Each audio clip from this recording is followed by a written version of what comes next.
Hello, I'm back. Oh, it's been a minute since I've streamed. Well, only like a week or two, but I needed to take a break because weekend was big and I played a lot of Netrunner and talked to a lot of people about Netrunner for a long amount of time. And that's very draining. But I'm back. We're so back. Back to streaming, back to YouTube. I've also been playing loads of Factorio. I will slow down on that and you guys will get more videos. Let's talk about the European Continental Championship, shall we? Hello, Brennan. Hello, Mac. Hello, Mahir. He says, damn, he truly is a YouTuber. How the mighty hath fallen. Always have been, nothing's changed. Lucy, is this title more or less of a scam than the rigging up how I won a district championship video? Well, okay. Let's get straight to it then, shall we? No foreplay at all.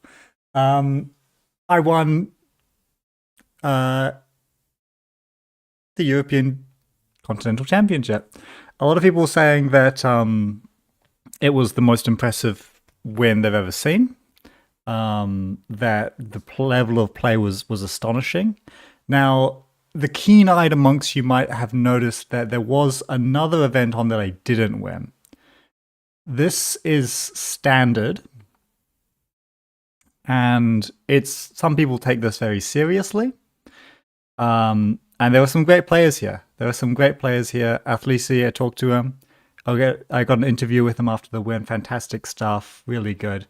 But most people, it's whatever, right? Classique Pod 1. A lot of people say Classique Pod 1. That's the real winner. That's the real test of a Netrunner player. And I'll tell you what. That's right. The number one Classique Pod 1 player in all of Europe. Well, I shouldn't be too braggadocious about it. Unironically, a good chunk came for Classique, though. A lot of people are saying that was where the it all went down. Really, that's where the real Netrunner gets played. Exactly right. Like, if you look at standard, and I'm going to talk about this extensively today, because I'll play some games on JNet today, but I'd like just to talk about where things are, my observations in the weekend. It was such a good time.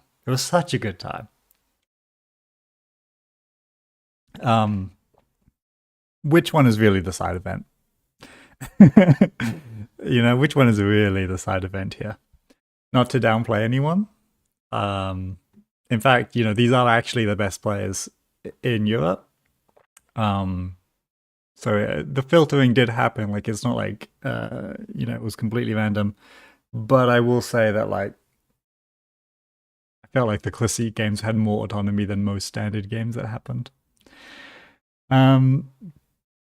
Just don't start playing Captain of Industry if Factorio ruins your life like it ruins my life. Hi, Weapon. Captains of Industry, is that a different game or is that a mod for Factorio? Because I'm playing through the DLC now. I just played through the base game. Started again, playing through DLC.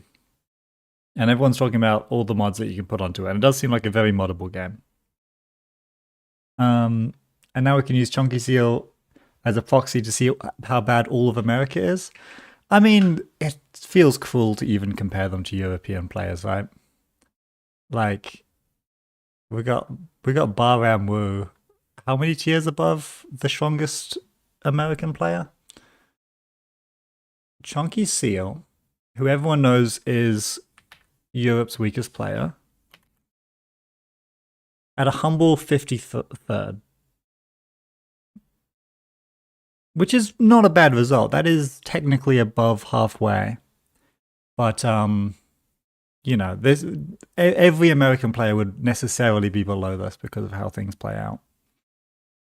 That's tough. It's a tough continent to live in if you want to play good Netrunner. It's a great continent to live in, though, if you want to dodge Mercury. I never played against Mercury, which is probably good, because I should talk about the decks that I played. I should catch up on chat first, actually. Meanwhile, I'm washed. Yep. I messed up game determinatory in both winners. So in both my win and in games to get to cut. From here, yep, wash for sure. There's no doubt about that. Technically, Abraham did fly over and steal a top cut spot. He's goated, though. He's incredibly, incredibly goated. So I don't really count him. He's one of the good ones. Let's talk about what I played in the side event that was standard.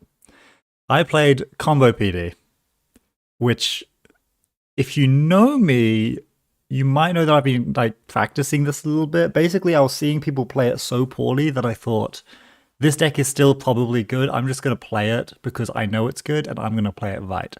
And largely, I think I actually played it great. Turns out the list I was on is probably wrong. Talking like to Athlisi, he swears by not putting these YDLs in. This is 4 influence on YDL, which felt so good. Every time I drew it, I feel like, oh great. It's like redundancy. If I didn't make all the money in the world off fully up, it's fine. I can just make like 6 credits off YDL. Turns out that's wrong and bad. The correct way to do it is you go to this, you click on view decks over here, and you put in 3 copies of predictive planogram, and then with the spare inf, you do. I mean, it doesn't really matter what you do with the spare inf, to be honest. But apparently, 3 of these is better than 2 of these, which is not my intuition at all. But apparently, it's the case. I was also doing things a little bit slow. I think I cut these corporates. I had all 3 of them in. I had at least 2 of them in until the day before, and I was like, this is just not consistent. It is so easy to trash this card from HQ during early sweeps, and then I'm just a card down, so I don't feel like it was giving me cards. I was so often below 4 cards, below 4 credits, so it's unplayable, or I'd be at max hand size and I don't want to play it, or I haven't drawn fully op, so the bring back text is not that great. Having a res Synchro Cyclotron was like it's just a pretty rare thing that I want to res my Synchro.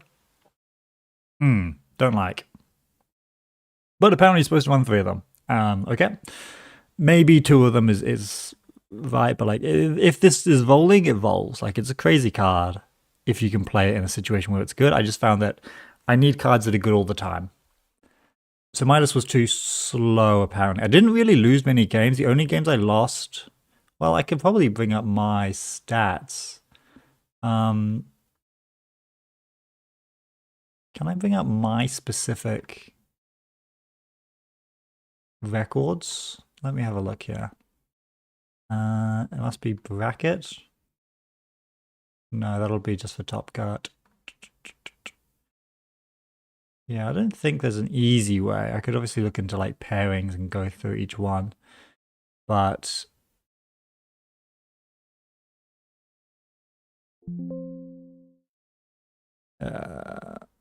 do we have doll? Do we have lowercase doll? Nope. Do we have bulb? Nope. I gotta be in here some. Oh no, this is still for the top cut. Where is? Can I do the whole thing? Maybe not. That's fine. Basically, I won basically all my court games. Maker's Eye might have more data. Okay, we can try Maker's Eye. I'm not sure if it will. Or at least I don't know how to get to that specific data on Maker's Eye.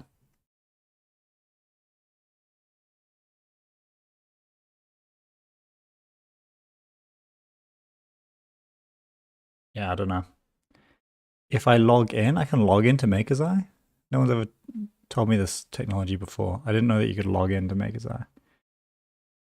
Oh, you mean log into Cobra maybe?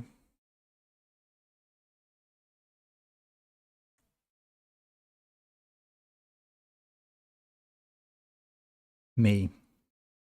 Show previous rounds. Aha. Okay. So yeah, Combo PD is still crushingly good. And a lot of the games you have are not going to be very interesting because you will simply win them and there was no way it was going to go any other way. It's extremely draw order dependent / matchup dependent. What I found was that many of the games that I played felt like quite predetermined because maybe you brought something that didn't have a shot into it. Or you drew your cards that didn't have a shot into it, and I just won. And if you drew everything and you were playing a matchup that you could play, maybe I would have no options and I would just lose. Or maybe I draw my agendas and you just win off centrals. So this I think was a blowout. You just combo them. This was the game that I think I played really well at. Like the whole tournament, I played really well, except for this game, which I played terribly. I killed myself against Davs' Alco.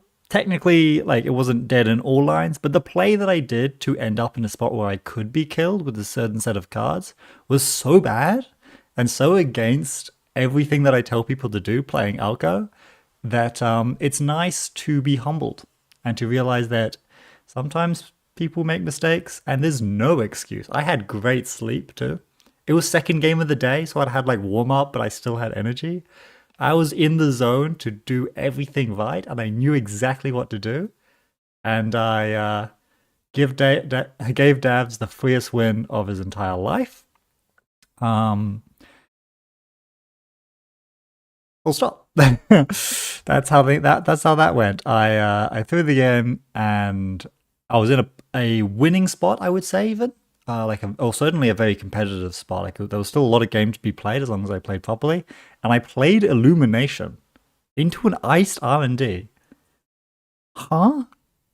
Ridiculous. Terrible plays. I deserve to lose this. Although this was like the game of the tournament that I felt like I lost because of a misplay on my end.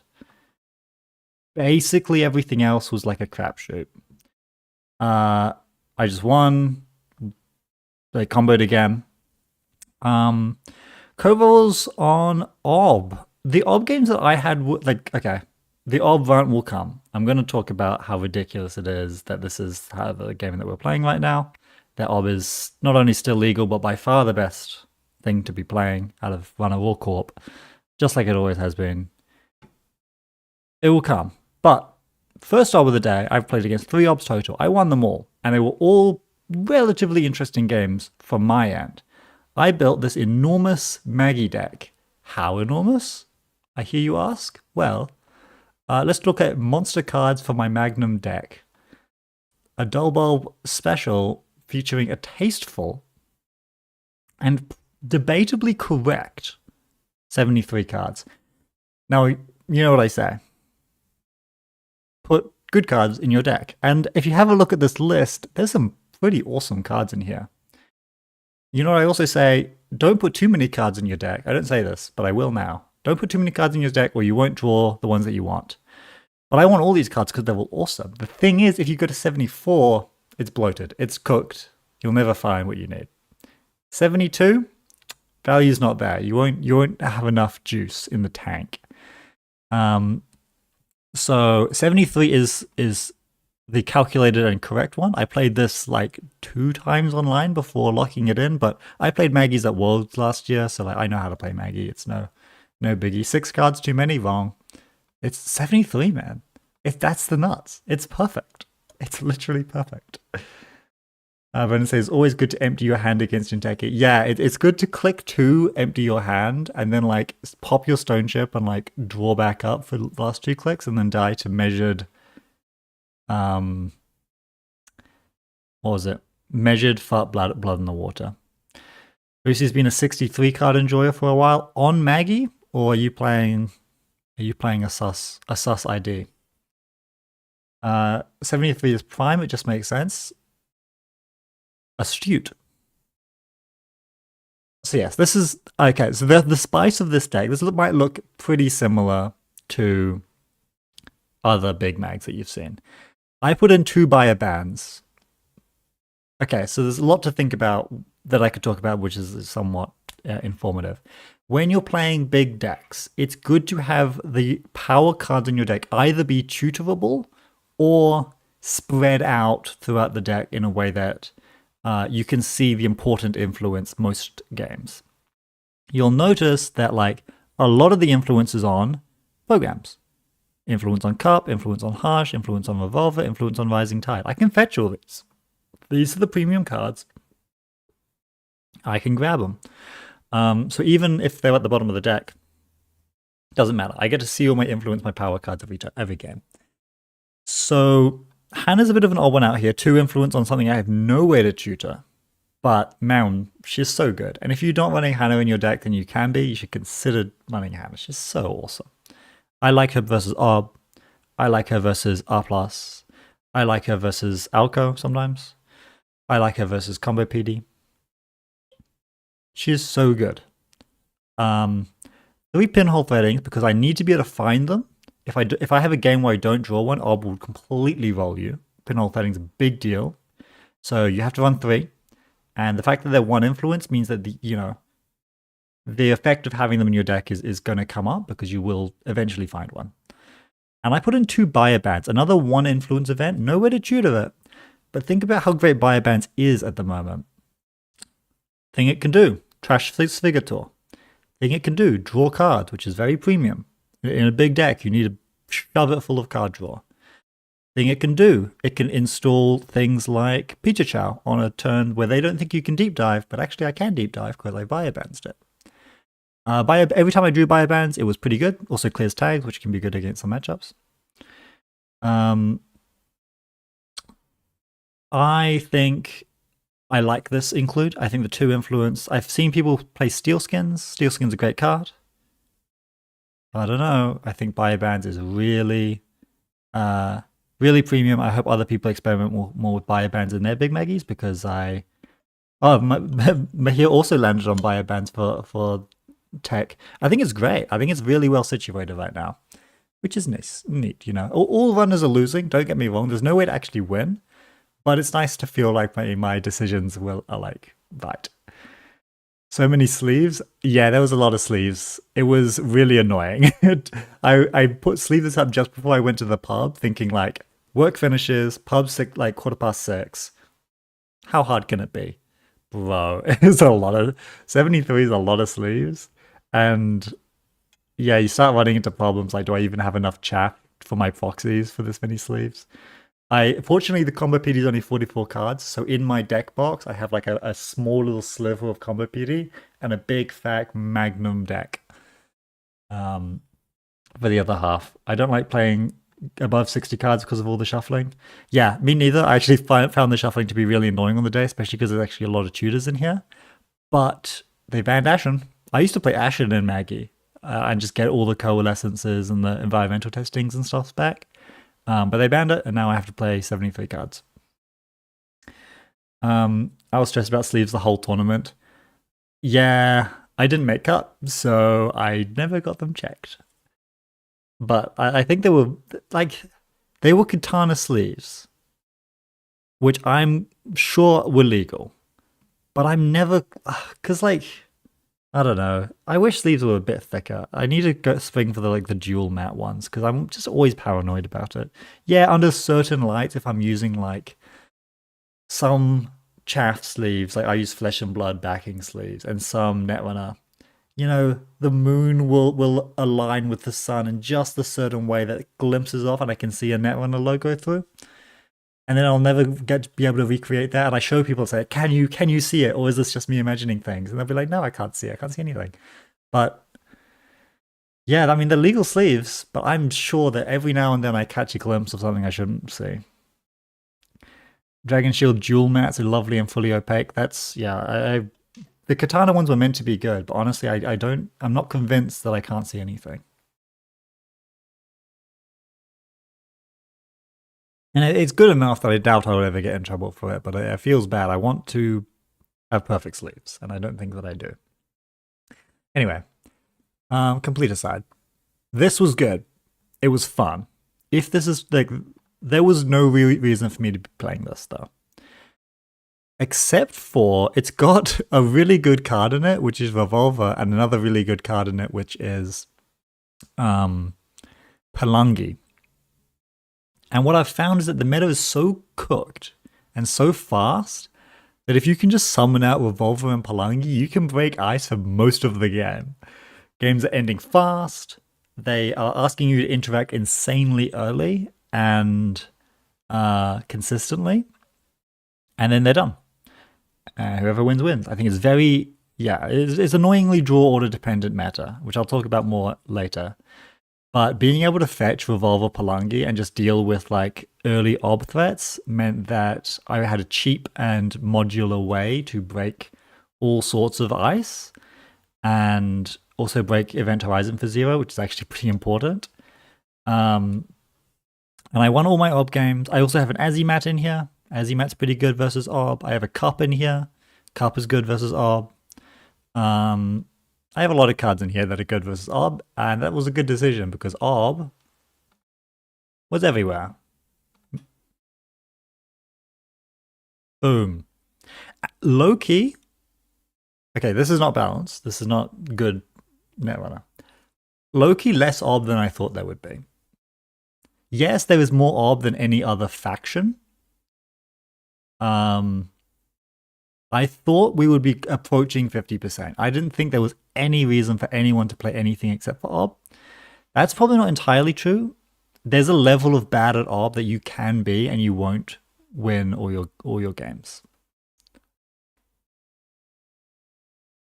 Alco's still legit, which thank God. The only deck in this meta that I consider legit. PD is still good. I thought it was still good. It is still good. It won the whole thing. Ob had a bad showing in the cut. Ob had a hilariously bad showing in the cut. I believe that to be variance because it is so bad. Ob I think won 1 game in the cut total, which is impossibly bad. I think that's just some insane variance. I also think that some runners did a good job of counterplaying it, which is like the Mercury style decks. And I'm gonna have to talk about that too. Lots of things that I'm just stacking up for later. So Ob is the big deal. They deliberately made it the best deck in the game, and yeah, it's the best deck in the game. I will desperately hope that this doesn't stay for Worlds. Please, please, please, please, please. Alco's still legit, thank God. It's obviously the only playable Jinteki ID. By a margin, it's the best one. Is that a shame? Well, you can decide that for yourself. The Jinteki currently does exactly one thing out of one ID. Probably no way to fix that. PD, yeah, it's still good. I was on it. Winner was on it. My list apparently was wrong. I should have practiced it more and found the best list, but I don't think the games out of it are good. Mostly. I had 1 good game out of it, I would say, out of all of mine. I think 5 games. R+, kind of weird. Got one person made it through to the cut. I'm not really sold by any of the lists that I've seen, but apparently you can win with it if you know what you're doing. Nebula, this is just bad Netrunner. I'm not going to lie. I'm going to talk about this more later when I get to my other games. But, this is like this is a canary. Like, if this is a legit thing that people have to do to win games, things are not going well.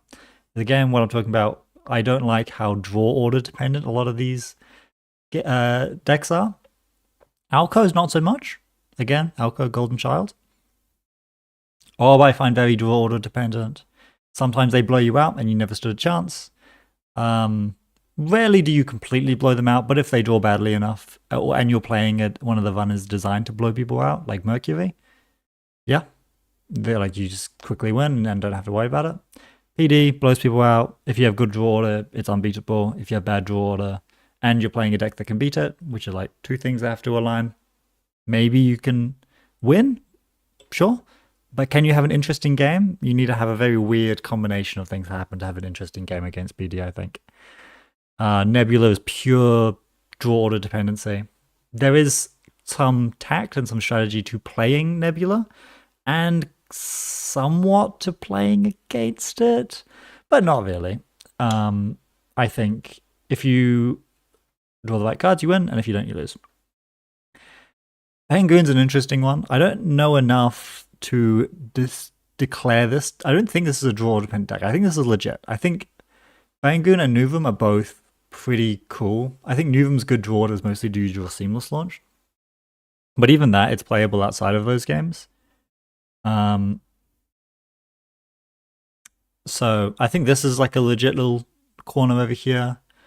No one played RH, obviously. No one played anything else, really, because why would you?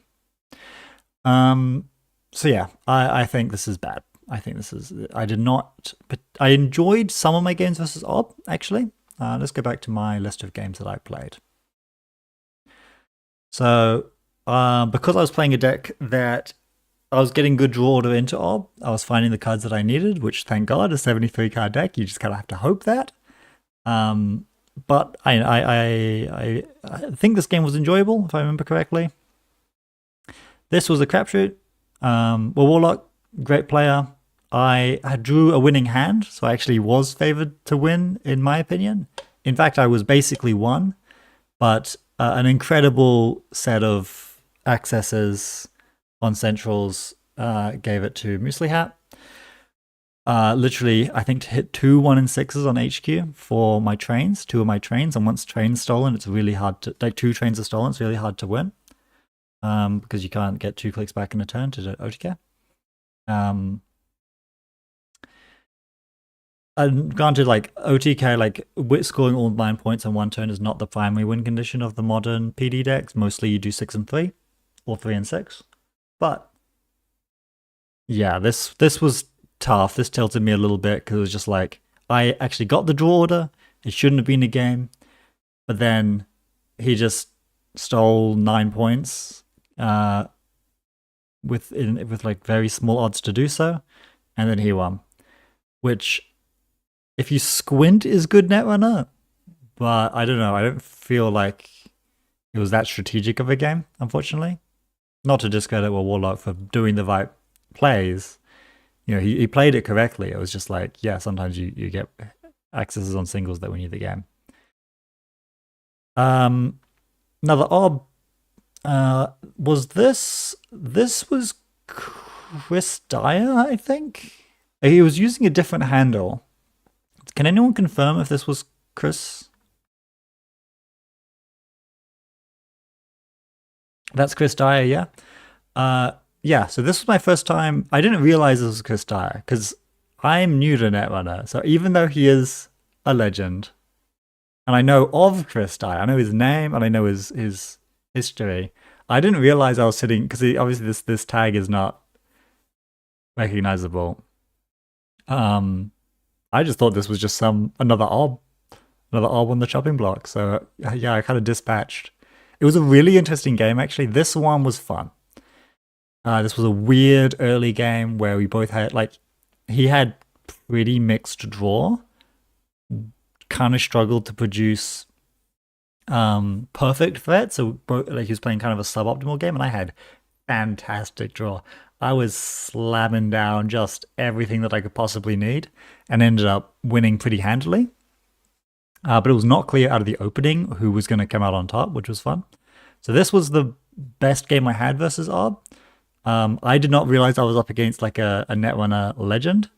If I did, I mean, I shouldn't have played differently, but maybe it's an advantage to not know that you're up against someone who's really, really good, because I kind of just got to think about the game, you know? But yeah, if Maggie draws perfectly and Ob draws somewhat poorly, game can be really interesting. I lost this game as PD against a Audrey Lou. You know, it's all the trashable cards. Audrey, like Chisel for ice destruction. Solidarity badge. It was just like, okay, whatever.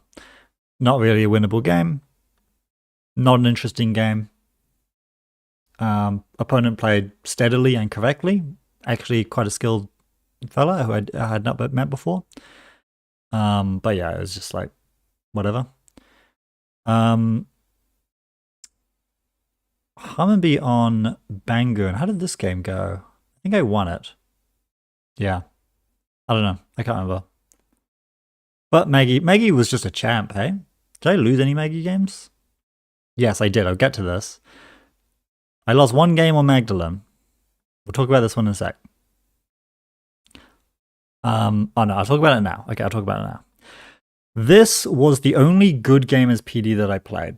As in, like, this was despite all I've said about PD being slot machine, this was the perfect game. Because I drew like crap. I drew no fully ups deep into the deck, so I had to rely on alternate econ options like my regoliths, which slowed the game down right like a ton, so that the Crim actually had a chance to kind of install cards, make decisions about what to run, what to trash, where to get accesses. And in fact, I was at such a bad draw that I was in a very, very losing board state. HQ was basically undefended against Awaken Plant. Twinning was down, which is how you know you're cooked if you're playing PD and they have time to get Twinning down. All breakers up, money up. What I got it down to with a bit of finagling was a board state where if the top 5 cards are all uninteractable, awesome econ operations, like fully ops and whatnot, I can win. Anything shy of that, it's over. I lose. And they dig the top 5 cards with their multi-access. Complete whiff. Oh, it's cinema. I actually did it. I ripped the fully up off the top. Fully up, draw most of my deck, combo out. Oh, beautiful, beautiful, beautiful. So yeah, I get a very low... I find a very narrow line that was by no means guaranteed, not even likely. But better that than just conceding, which is what, you could imagine doing. And I win this game against Feathermark, who is actually a teammate of mine. Another wage worker from London, good mate. And he's devastated, right? Like, the games you play against your teammates, against someone who you play against at the pub, you brew with, all that stuff, those get tight, and this was a tight game. We were practicing this matchup the day before as well. And to lose in that fashion, it was a heater. Context, I've been making YouTube shorts all day. My phone was dead. And he was pretty, like, he wasn't angry or anything like that, but it was like, after losing a game like that, you got to take a minute. And I'm like, I don't want him to feel bad. We just played a heater of a game. We played good Netrunner. Only good Netrunner PD game that I played or watched. So we go to the pub straight away, like, let's just get out of here, but this is the last game of the day. We only play one. It was a very strange setup. We only play one game on, like, Swiss game on the second day. I don't know if I like that. I don't really understand what the reasoning is, if anyone can provide insight, but either just make me play more Netrunner in one day and I'll just play the second day tired, or give me a couple more games and we can have a smaller bubble on the second day. This 9 Swiss games on one day, one on the other, was like a weird middle ground that I didn't understand. So what did we forget to do? My phone's dead. I just say, let's go to the pub. We didn't report our score, so neither of us win. This counted as 0 points for the purposes of scoring, meaning that I did not have any chance of making the cut, regardless of what my subsequent outcome would be. The 3 points, I won 15 here. The 3 points that I would have gotten for winning, just never added. Obviously, like, the judges try and contact me. I don't receive it. I guess his notifications weren't on because he didn't get anything either. Only a couple of hours later, when we were having dinner, did I, like, turn on my phone, check my notifications, and then, oh my god, complete disaster. We've missed our reporting. And I think the judges had to make the call. They just give us the points anyway, because, like, it doesn't really affect anything, but I think out of fairness, because other people had similar issues earlier in the day and they weren't able to be rectified.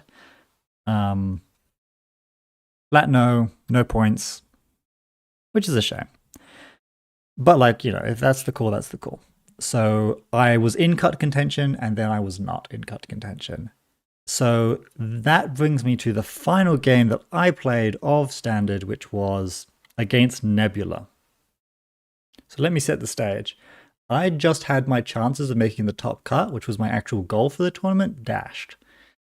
No way it can happen anymore. Even though I was playing really well, I only made that one mistake against Davs. Other than that, my cards have been hitting the table in immaculate fashion. So what am I thinking going into this game? I'm thinking if I win this, complete fucking disaster.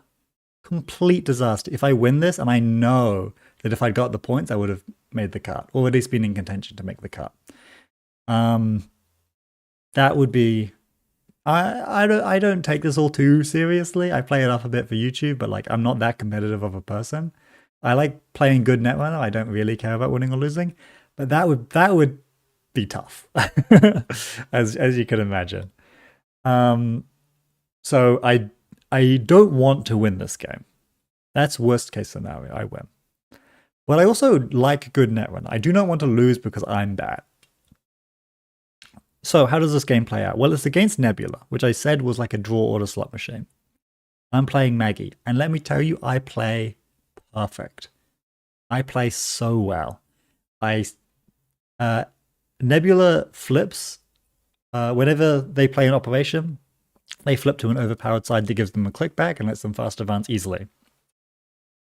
But you can turn it off by running centrals. I flip them every turn. From turn 1, they don't get a Nebula click the entire game.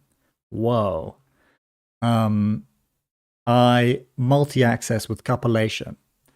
I draw tons of cards. I install tons of stuff. I'm running through Piranhas on HQ or R&D every turn. They never get flipped. Every card that I can trash, I trash upon seeing it. I never drew Deep Dive, so I was never able to see the 8 extra cards. But I just rip and tear through the entire game, and then I find 3 points. They fast advance out 5 points unflipped, and then win on time. Yeesh, that is a bad game. To play well, establish complete control over the corp. They literally are playing cards that draw them and install cards like top-down solutions with Moonpool, so they can fast advance out things from hands that they weren't even in HQ. They're like scoring out the king making, drawing 3. Oh, down the card. Yeah, so they fast advance out to 5 points with stuff that I wasn't able to interact with in any way, while unflipped. And I simply never see that many points in all my runs. And I never draw a Deep Dive, which I have no control over. So, and then, yeah, doesn't even get to 7 points. Wins on time. Okay. Yeah, really bad Netrunner. Exactly what I do not want to be playing in. Like, if this is the right thing for Corps to be doing, this is not a good game. Obviously my opponent played it right. Like, they didn't make a mistake. I'm not saying that I'm like better than them, but it was bad Netrunner. This was pretty tough.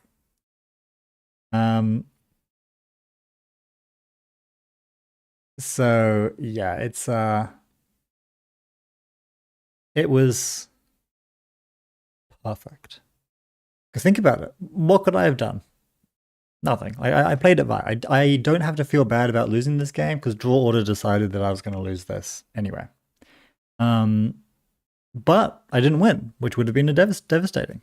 So I get the perfect result. I lose with no autonomy at all as to whether I won or lost, and that was my European Continentals standard experience. And then I won classique, which was really fun. Catching up on chat. The reason for 9+1 was that it might have been 9+2 if more people registered last minute. I'm not sure I understand that. Don't odd numbers of games throw off side balance? Yeah, I think people overrate side balance. I don't really care that much. Apparently it's fine. Ends up plus or minus because buys do it anyway. Yeah, there weren't many buys. Also, by the way, speaking of buys, I had a buy. So I look, administration really kicked me. I lose to administration a lot in life. A lot more than I lose to making strategic mistakes. I show up. They're like, if you have a buy, come to see the judges. And I'm like, ha, I have a buy. You guys watched me win this one tournament because it's the UK judges were there. And they're like, yeah, of course. Did you bring your physical card? I'm like, what? A physical card? And they're like, yeah, you need to bring the physical card that we gave you when you won the tournament that says I have a buy on it. And then you like physically give that to them, like a caveman, like a Neanderthal. And I'm like, no, I don't have a physical card. You guys, I won the tournament. Can I just have the buy? And they're like, nope, no buy. You got to bring the thing. Okay. No, I mean, it's fine. Like, I've never lost a round one before. Usually round one is the easiest that you get because once you start winning that, you get pulled into higher and higher queues. Like you can see, my round two was tough. Round one, this player played fine. It was just like this. It's a completely random person in the venue. So yeah, I had a buy, and I don't know what to do with it now because I'm not going to play online. I don't think. Reading the buy card explains the buy card. Yeah, I should have done it. It's in my shoebox where I keep all my alt arts that I don't use, which is all my alt arts. Round one buy gives higher strength of schedule than winning round one. Well, good thing that it never came up because of other administrative problems. In a different world, I could have won this. I could have gotten to top cut. And the world does not need to be that different. Does not involve any in-game changes. I guess winning against Davs would have been pretty cool, which I totally could have done, and for some reason chose not to.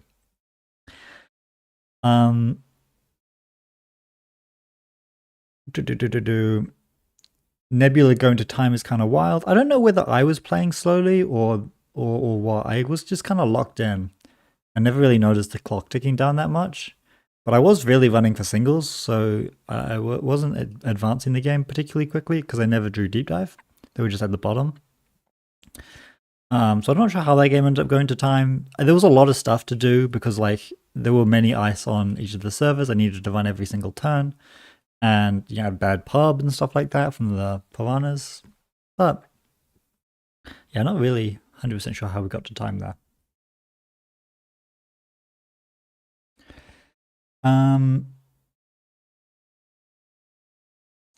9+1 was not ideal, but the organizers did try and clarify why this was happening. In short, it was looking like they were going to hit 164 players, which would have resulted in 12 rounds.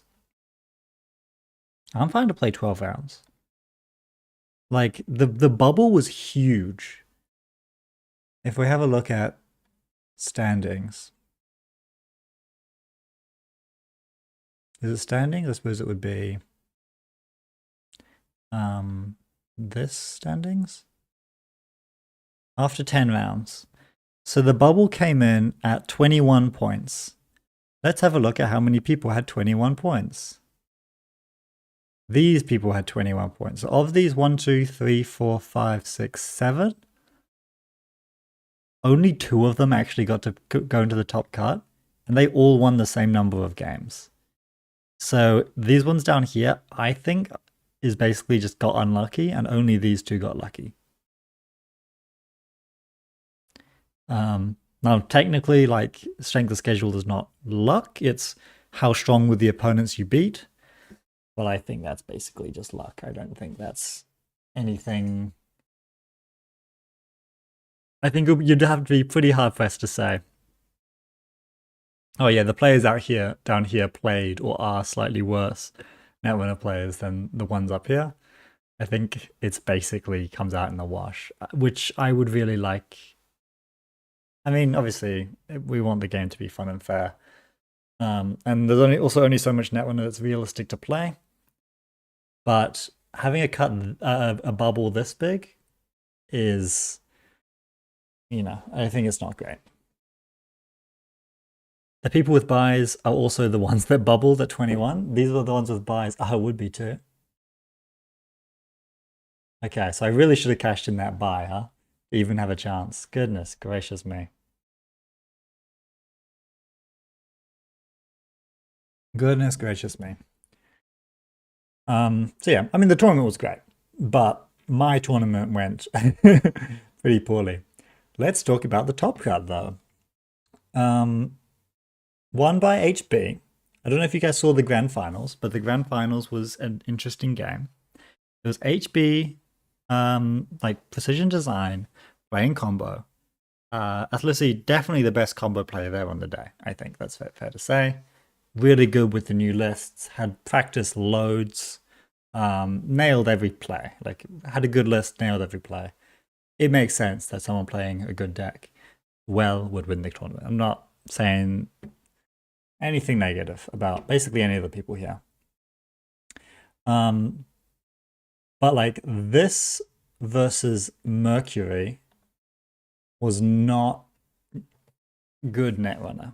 Obviously, you're not supposed to say that on comms or anything like that, but it was a crapshoot game. It was draw order determined the game. The only interesting thing that happened in the grand finals was that Mercury cupped to flood the market.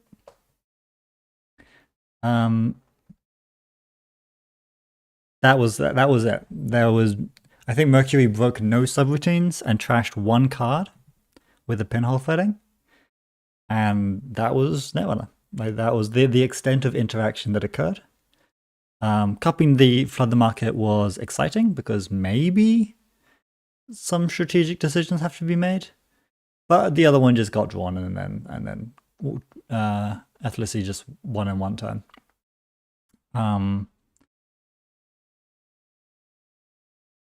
Yeah. Like, I don't know. I think it's not Devs' fault that he's playing Mercury. A lot of people don't like Mercury. I don't love Mercury. Mercury existing is fine. If Mercury is good, that says something very specific about the meta, which is it's not really worth hunkering down and playing properly. Just step one win is a more desired strategy than any kind of resilience, any kind of like looking at your opponent and thinking about what they're up to. There were some very good reasons to play Mercury in this meta. Oh yeah, that's the call that I didn't make and that some of the best players in the world did make, was that there were very good reasons to play Mercury in this meta. Mercury is not extremely skill expressive. Mercury is like very draw order dependent as well. It's just like if they have the agendas for you to take, you just take them. But what is skill expressive is realizing this meta is so weird and so fast, and in the corp deck, what they're up to is so quick and powerful that actually trying to play is not worth it. Just try and win instantly. That is a skill to recognize that things are that way, I think. And so it's like a shame to see Davs playing Mercury almost, because Davs is so good at everything that he plays. But he made the call that like, yeah, it just do this. Just win. Step one, win. And yeah, it works out. Mercury in second, Mercury in seventh. And I think the other Mercury didn't do that bad either. I think there were 3 Mercuries total. So incredible results for Mercury. Actually, maybe not. I can't really see them. What else are people playing? I mean, runner side, things are actually pretty balanced, right? Like, if you were to look at this, you would say, yeah, things are pretty okay. What's this? Elimination. I don't care about that. This one is us, right?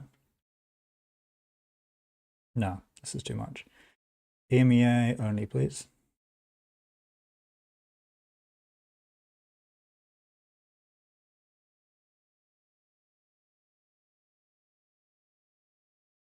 Okay, here we are. If you look at runners, hey, this doesn't look anything like the Corp mess. This is really diverse. Yeah, Lu is the most popular, but there's probably multiple different decks being played out of Lu. Vic and Muesli Hat, which one's better? I don't know, it doesn't really matter. You can play either of them. This turns out to be the best sliver of the pie, but like, you know, Mags is playable. For some reason, Lat is completely unplayable. I guess PD and just like speed. Mags is, I think, just a better ID, so I'm glad people are warming up to this. Also, Mags is really fun. Essus, yeah, like there's lots of playable runners. This looks healthy at a glance if you don't read between the lines too much. So yeah, I don't have any problem with diversity on the runner side. I actually think there are a few different things you can do. At least a few different IDs you can play. Seb and Vic notably perform well. Yeah, Vic doing well. I'm not sad to see Vic doing well, not at all. I'm happy about that.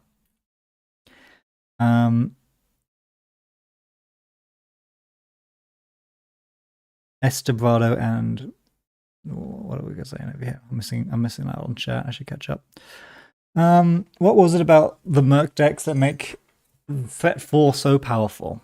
Threat 4 is powerful for them because of Melandra, which gets some pretty sweet text at Threat 4, in that you can jump over any ice.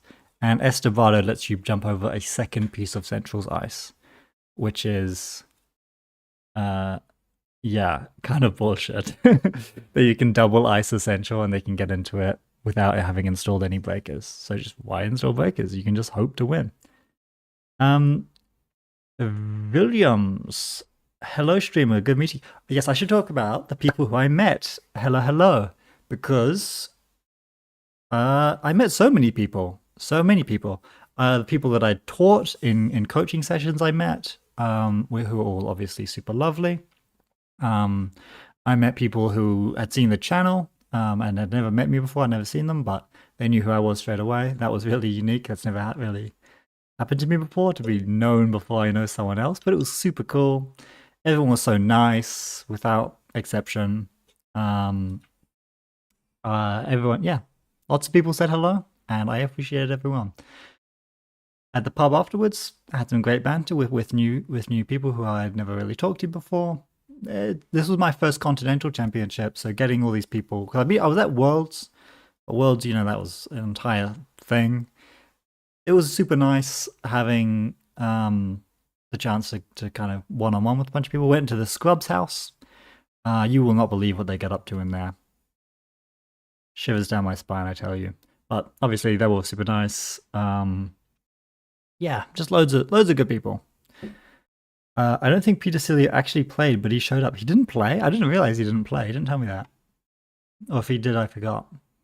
That's a shame. But it was cool to see him. Yeah, met lots of people, lots of fans. It seems like everyone in Europe watches Dolball, which is pretty crazy because I haven't been doing this that long. He did play? We can settle this. We can settle this debate by searching out Peter. Control F. He did play, and he did well. That's not bad at all. You guys downplaying Peter Cilio. That's my student right there. You think that they wouldn't play? That's what happens to you if you get Dolwell coaching. You get 32nd at Continentals. Make no mistake. Any decks you recommend a new player learn and play at Worlds? God, I hope there's a ban list so I can give you better recommendations. You should play. How new? Are you like, I'm learning the rules and figuring this game out new? Or are you like, I know how everything works. I'm just kind of, you know, need meta advice as to like what the best thing is that I can consistently do well with. Um, I've also heard that maybe there's no ban list. If you listen to, I haven't listened to the latest measured response episode, but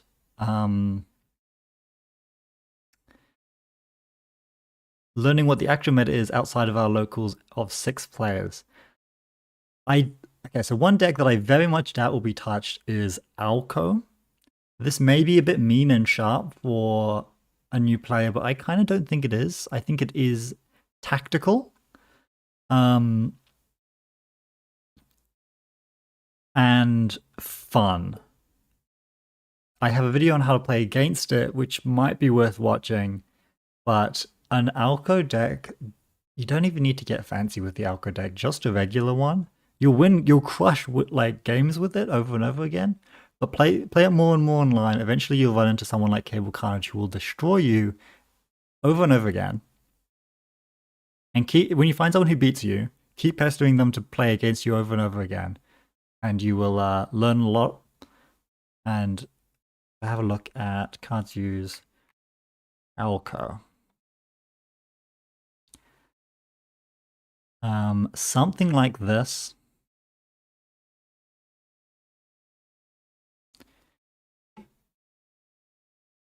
Is fun, it's tactical, it's good, and it will be good regardless of what gets banned, because if they touch Alco, genuinely it is over for all of us. My wife and I did get into the top 8 at OTG, so we are trying to prepare for Worlds. Well done. I cannot speak highly enough about Alco as a netrunner experience. If, you know, if your opponent kind of opts into the brutal situation. As for runner, I think just Red Crim seems pretty compelling. I think there's a lot you can play. It depends on exactly what experience you're looking for. But I don't really see a reason not to just play Red Crim. If you're just like, I like Netrunner, I'm learning it, I want to be rewarded for making good plays so that I play better in the future. So if I search for, let's have a look at what the Vic decks were doing. Rotom's Vic deck, I bet will be good. Yeah. Oh yeah. Yeah. Okay, that is a very normal. And look, Bioband's in here too. I'm saying it's good right now. I'm going to just copy this page and you can grab because I don't see a link to. This is legit. Scrub's Essa list carried me hard. Essa will carry. Essa can win games kind of for you, kind of like how Mercury wins games for you. And some people love Essa. I appreciate Essa's existence. I think Essa is more healthy of like I'm step 1 win runner than Mercury is. I think Mercury is less good design. But yeah, Essa gets a lot of, basically if you just think about them as free accesses, you can just win off S's text. You can't really win off Vic's text. You need to play. And that's probably better for learning if getting better is one of your goals. If you just hardline, I just want to win games, it is not shameful at all just to play Essa and play like Nebula and just win games. Like you'll get a good win rate, you'll crush, and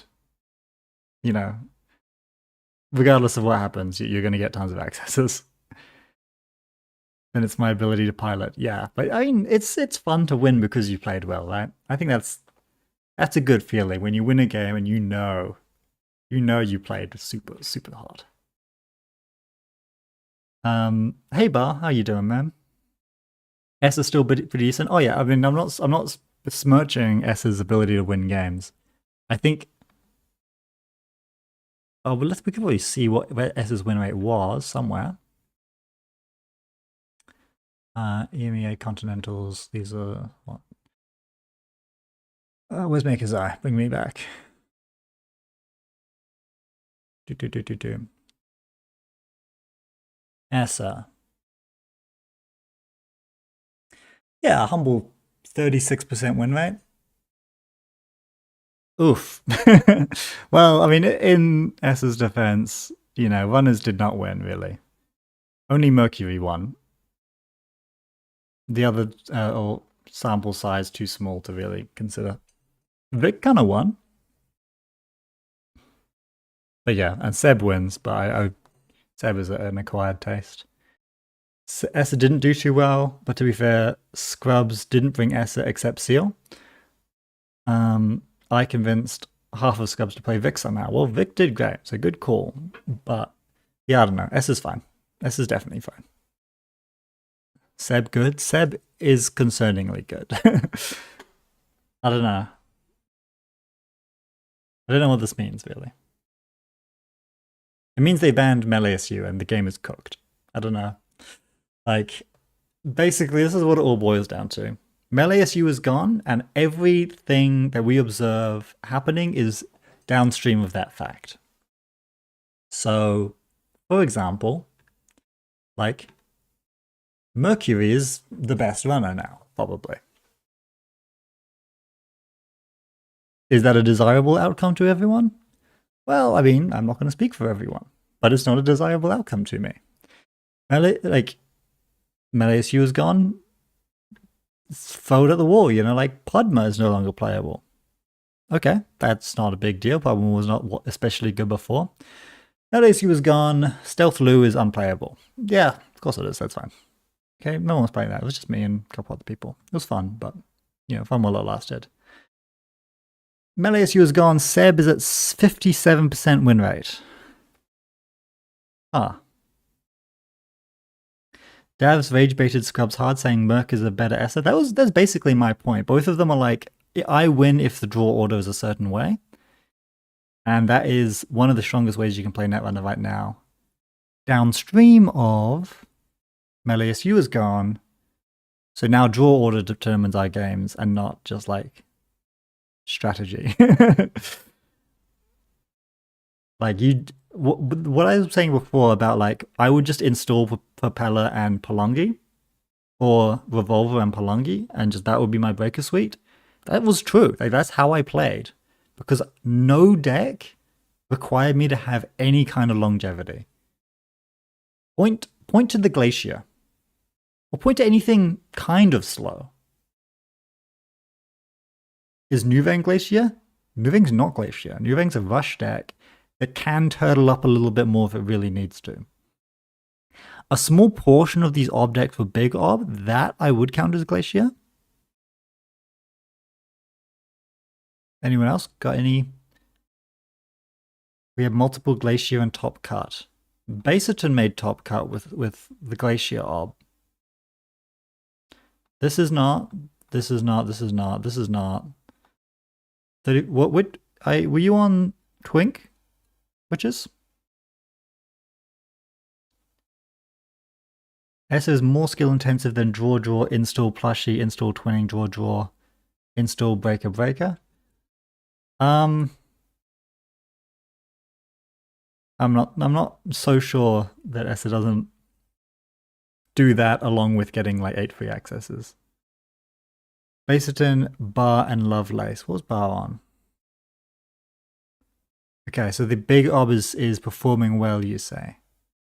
Baserton, big Bar, and Lovelace. What's Lovelace on? Okay, so the Glacier is 3 obs. I guess these were big obs. You're telling me. I can't obviously tell just from this page. I guess I could view.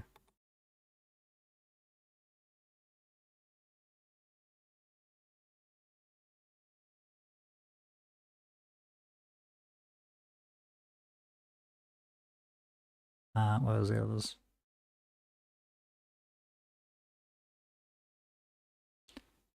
Is this Glacier?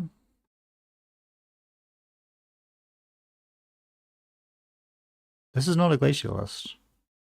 It's got log jams in it. Maybe it is.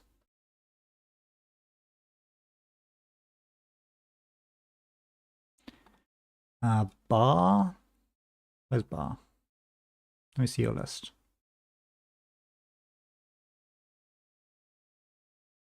There you are. Oh, this is. Yeah. Yeah, that's okay. Oh, this was on Red Room Ob. Okay, that's interesting. I have not played as or against Red Room Ob at all. It's a really cool idea, though. So that's three. And they're all Ob. So, like, yeah, I guess convince me that I should do anything other than just, like, try and win immediately. Because there's no, like, slow decks, really. And of those slow decks, the best counterplay is to win on centrals early. Like, freaking... What's it called? What's the upgrade that you trash stuff without a big ob? Zato? The counterplay to Zato is like not interacting with Zato. It's just like you should win on centrals before they get set up. Glacier obs are perfectly beatable if you go long. I think Big Maggie can have a very interesting game into Big Ob if they go long. I have like, yeah, I agree with that. Is it Zato that I'm thinking about? The counterplay to Zato is to be Shaper and have 3 chips and 3 Muse. Yeah, I think my games as Maggie versus Big Ob are interesting and fun. I think most people do not get that experience. The counterplay as Crim to play into Zato Ob is just like win before that happens to you, which is not like an illegitimate game plan, but it is a draw order game plan. I think, yeah, you're 100% right. It's wrong to say that this is not a Glacier deck. It is, and there are 3 of them in Top Cut, which is legit. But it's still a draw order game plan, unless your opponent is Shaper, in which case you actually have an interesting game. You can also pinhole them, I guess, yeah. You can totally contest the Zato if you hold the pinhole. I don't know. I'm not so sure. A, you can't know which one the Zato is most of the time, because there's actually a lot of face downs in there. And B, they still have Stavka Hufflin most of the time. So you usually just don't bother. Winning fast essentials isn't at all the only way to target these fast corps. It's clearly one of the best ways to deal with it. It's clearly a top tier way, is just play Mercury, Muesli Hat, Vic or whatever, and just like win really fast if you can. Like the slow Maggie deck that could have a fun game into Ob is simply not present. You also obs, you can sometimes just fetch the Zato off the Stavka res. True, yeah, you don't have to play honestly at all. You can basically just ignore any counterplay. The Vic decks aren't all that fast. I think Vic is the slower criminal, slower than Muesli Hat and Mercury, but I think the good Vic decks set up pretty quick. I mean, here it doesn't matter if you trash a forecaster if you destroy 2 breakers. Like, that game is over. The winning runner was Mulchaloo, which is not a fast deck at all. Yeah, that's true. This is an interesting winning deck. I think this is fast. I think it's wrong to call this a slow deck because ultimately, what is it? It just like Audrey's quickly, trashes everything that they install, which is why it's good against Ob. It's good against Combo PD. Probably very good against most MVN decks. I would hate to play this into like maybe you could play it into like a editorial or a what's it called? Nebula. But I they might be slow for those. But yeah, this is not slow.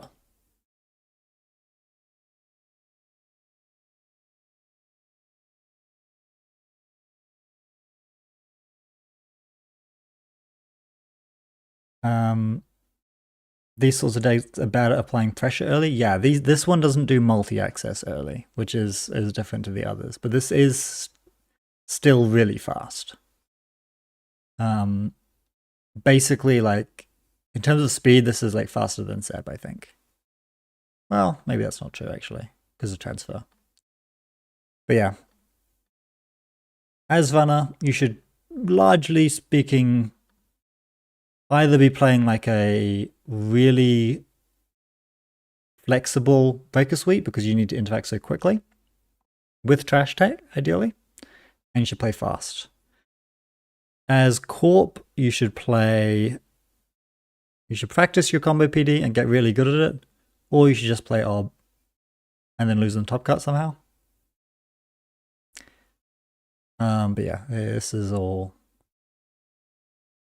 I had some fun games because I kind of high rolled my matchups in that I played a get deck that had somewhat. If you draw well into Ob, you could have a fun game, and I drew really well in this tournament, and I had some funny games. I also had some really kind of crapshoot games, and I played a lot of games that felt like the draw order, like I was playing the correct deck. I was playing combo PD. My opponent was playing perfectly good decks like Vic, and both of our games was kind of boring because it was just determined by how we shuffled the decks. I don't believe that to be true, and the deck only dropped a single. What have I missed? Watchless cooks Nebula is the thing. Yeah, it does actually, but you know, it cooks everything. Also, I agree half the corps are just kind of draw better, but we probably disagree on what those decks are. I think, like, I wonder what you think, like, is the draw order decks, because like Alco is not. Alco, I feel like you can make a lot of miracle hands work. Orb, you tell me, is draw dependent, and I kind of agree. I think it's very much just hope. A lot of playing against Orb is just hoping that certain things are the way that you need them to be. PD is very draw dependent. Mercury just asks questions of your opponent's draw. Bangun in the top cut's so funny. Never would have seen this coming. Were you surprised not to see Glacier decks like RH or Leah? No. I said if they ban Melius, no one's going to play any Glacier really, aside from Orb, which is just anything you do out of Orb is going to turn to gold. I didn't think RH was any good at all, and I'm not surprised that all of the archetypes that they printed for Jinteki, aside from Alco, like assety ones, are completely unplayable now. I think it was always kind of copium that the idea that RH would carry the flame. And Leo, I'm not sure. I think Leo's a little bit better than the zero play that it saw. Zero play is hilarious. It's like I don't think there was a single Leo. That's probably wrong. The right amount of Leo is more than zero. But maybe it's not. Maybe there's just no point in doing anything that is an orb or extremely fast kind of bullshit.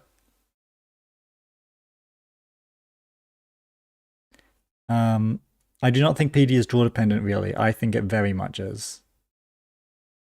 I think if good draw, you kind of win extremely quickly, and very few runners have anything that they could possibly do about it. And bad draw is not really an interesting game. Oh, it's just so bad? Yeah, it's not so bad, but it's pretty bad. It's definitely boring. Like, I don't know how I would justify to myself playing RH unless I just really liked playing red cards. You can power draw to the extent that you can force your way through bad draws. As PD, you can a bit, but then you're giving the runner time. Certainly, I think, yeah, a big reason why Corp for Hospitality might be better than I rated it, because I took it out of my deck just before the tournament, is that sometimes your cards in hand are crap, they're not fully operational, and they're not top down, so you just overdraw. RH can lose to good vague play? Yeah, 100%. RH is better than people giving it credit for, but I'm not complaining about people not playing it. I don't think it's like unfun to play into or anything like that. Melius U is also like really interesting to play into. It's just like it's completely sourceless. Truly, the only thing you should do out of it is just like score papaya negation, and then like tick Charlotte Costa a few times. Like tick Charlotte Costa, score papaya, and then finish off your agendas, and then shake your opponent's hand. RH is fine, but has 1/5 of the power of Melius U. Yeah, and 1/5 of the intrigue, if that. So I don't know. To me, this is terrible, in my opinion. That was the best Melius deck U2 deck.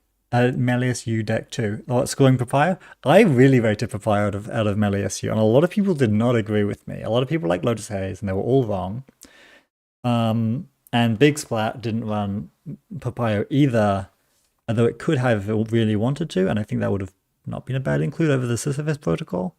But that was considered to be the best deck that we had at the time. But I could imagine the meta having developed more and just find like, oh, actually, no, just kind of play Reg, score Papaya, win the game. That's legit. That works. You can even do like Hafun Papaya stuff, but yeah, I kind of agree with you. I think Papaya, I want to Mega City with Papaya negation. It's really good. But we'll, hopefully it will come back and we get to find out. But I very much doubt it, because that's not the vibe that I was getting from hearing Seyfried talk on a podcast. Okay, but the ganked cooked Krem. Play Game Dragon in your Krem deck. It's 2 influence. It's cool. It's a cool card. Papaya Melius U is worse than ganked into Krem. Yeah, it's fine. Who cares about Krem?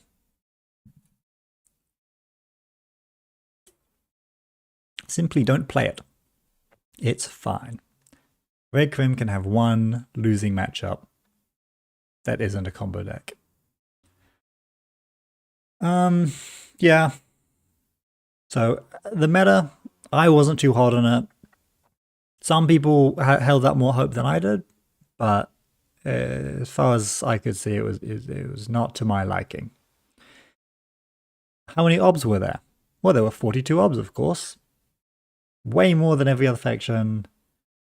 They didn't perform well in cut, but they performed really well everywhere else. It is the best deck. There is no like, back and forth. The best deck to play is Ob. Best ID in the game is Ob. There are other good ones too, like PD and Elka. Saying that, yeah, I got you here. So, what else happened? Drank lots of good beer. I liked Nottingham. Nottingham was cool. I actually enjoyed drinking in Nottingham more than I enjoyed drinking in London, mostly because it was cheaper, and also I had loads of new friends to hang out with.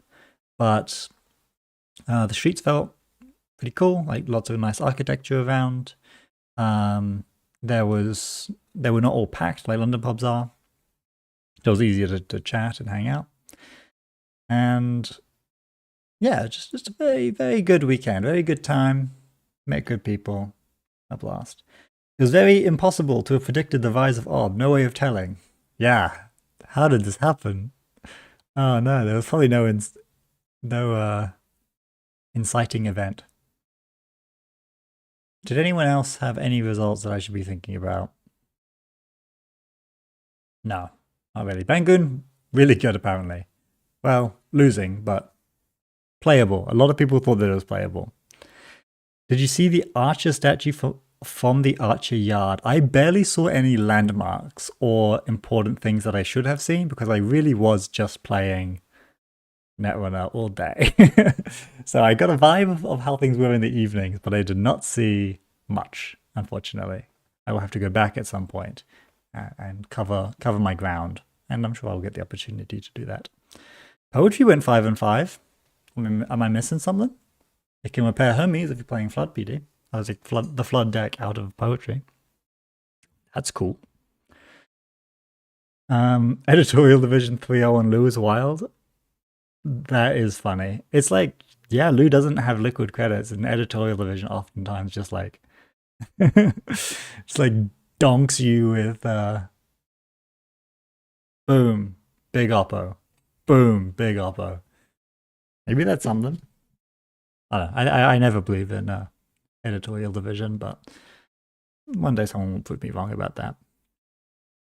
Um, yeah.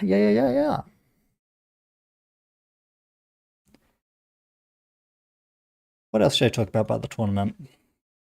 I took an interview with the winner, but I don't have it available on my stream setup. I will include it in a video at some point.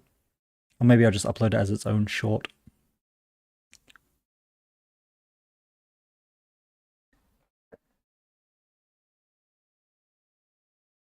Let's have a look at my deck list again, and I can talk through some more stuff.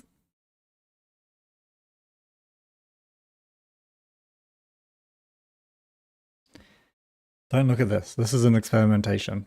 Shh, you didn't see anything. What overperformed and what underperformed? I'm not sure I'm super sold on both these telework contracts. Probably one at most is all you need. I never had time to click through both if I drew them both. But it's like if you don't draw any other econ, it kind of covers all your econ in case of bad draw, which is not too bad. You want all the SMCs. The reason why you can do this many cards is because of things like SMC and Muse. So if you don't find what you need, you can get it. Knick-Knack is an absolute hero. Best thing in the world. And you should run 3 of them, I'm pretty convinced. Also, you should have 3 lily pads in the deck. Lily pad, I found that if I had time to draw it, and I can afford to install it, that game was very, very won. Because the amount of draw and utility it gives you. Hello, Vicedon, how you doing, man? I don't know what classique is, but I know what a win is. Hell yeah. The classique is a side event, which I suppose I can talk about, which is, I wonder if I search for the classique decks.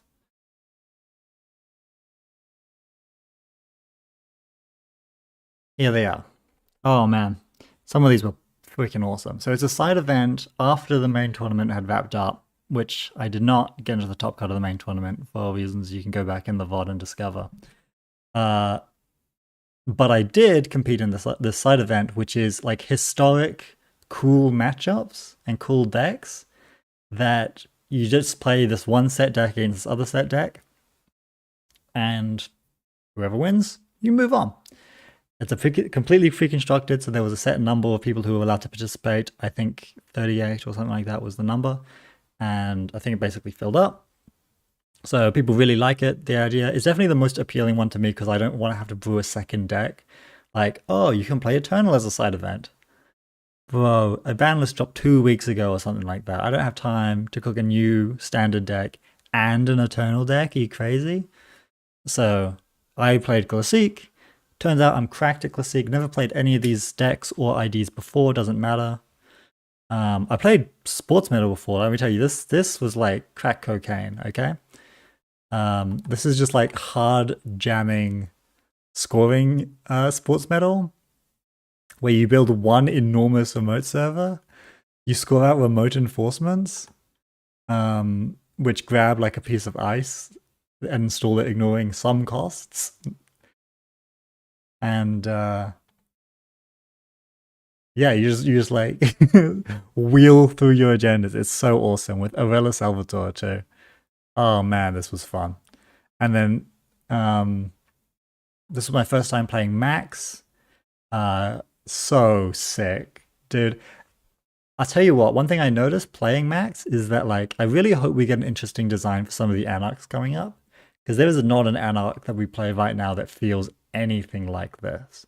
This text on Max felt awesome. Turn begins, trash 2 cards from your stack, draw a card. Insanely broken. You can't do something this good, I don't think. This was ridiculously good. But oh, fun. Felt so like cool and Anarch and like adrenaline. The Lisa Plana was unbalanced. Oh no, there were a lot of them were not balanced. I won the unbalanced ones, but most did not. Actually, let me go back to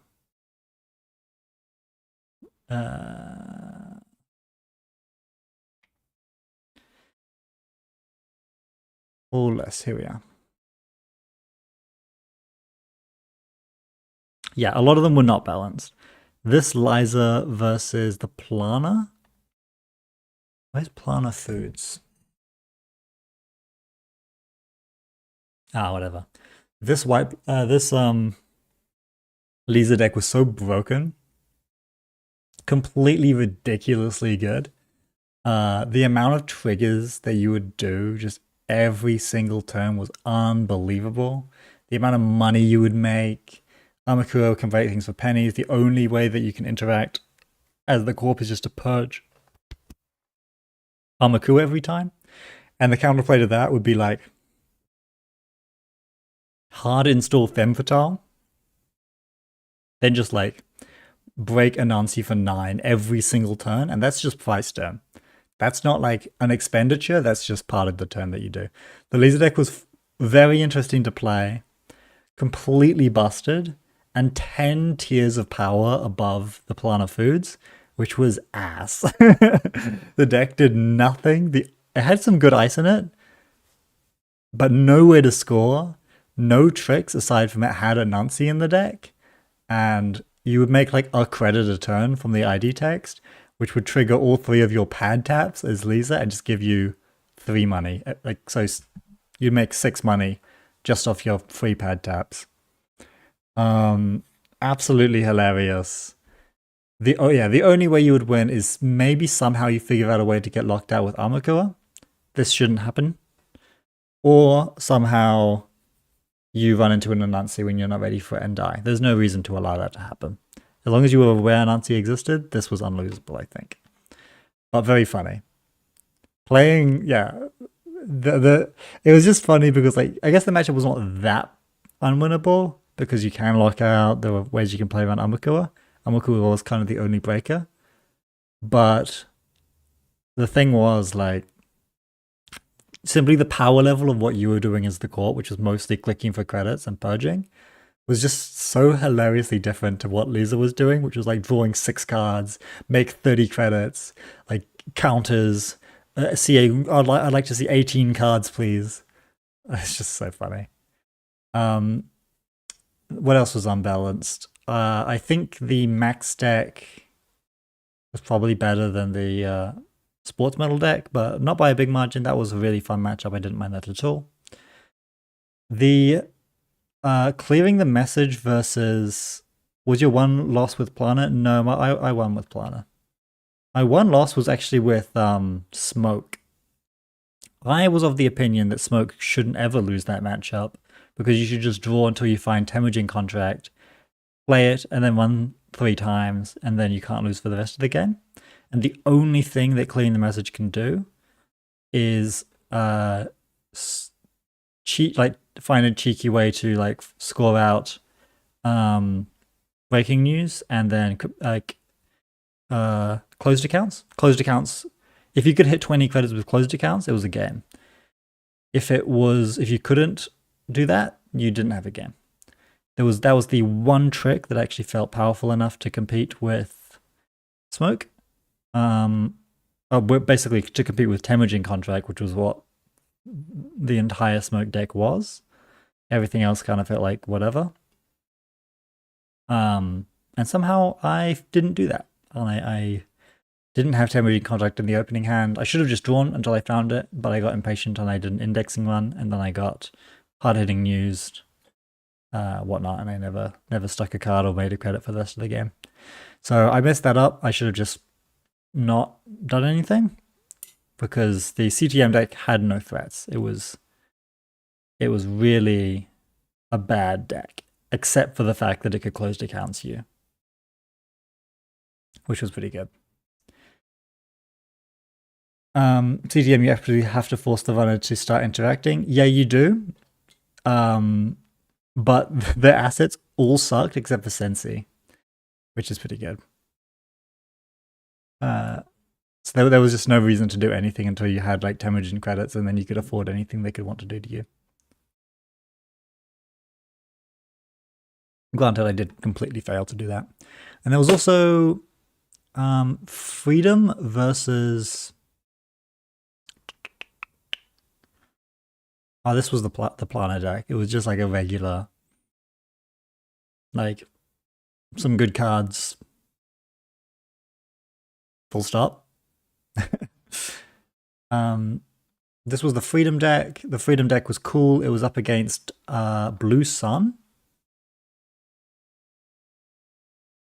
This was a fun matchup, kind of orthogonal play where like both of your abilities didn't super like line up head into what the other person was doing, but a really great time. I think this was quite freedom favored in my opinion. I managed to get under as Blue Sun, but it was not easy at all, and it was quite cheeky, just like scoring agendas really, really quickly. Because once you're set up with freedom, purging is not really an option, and it's really like the power of Blue Sun is like punitive, but you're not punitiving freedom. It's just not going to happen. Either freedom will trash the punitives, or will just trash the agendas and not steal it when it's not opportune to do so, or will just have $1 billion, and all of those are viable things. So yeah, it was a really fun matchup though. I think there's probably freedom favored, but super, super interesting and cool. And yeah, that was my tournament. I will stream more. It's a long weekend in the UK, so I am certainly going to spend some time online putting out more videos. People really liked the beginner videos that I did. I got lots of people mentioning them. So more of those will be coming out. I'll do more live streams probably this weekend, so stay tuned. But I think that's probably going to be it for today. No noise planner? It wasn't noise planner, no, it was Lisa planner, which is just hilarious because Lisa's insane. The only limitation on Lisa was that Amakua and Femme Fatale are the only breakers. They are great. Thank you, Shadow. I'm glad that you enjoyed. There will be more coming. I've got to do everything you'd expect. I'll do the works. Stuff like the deck building for runners tips. People will like that, I'm sure. Yeah, just more beginner stuff. People like it. Okay, that's it. I hope you all have a lovely weekend. And yeah, I'm sorry if this was too much complaining. I did enjoy the weekend, and everyone who I met there, you were cool. And you can say hi again. And if you're in London, let's play some games. All right, see you guys. Bye-bye.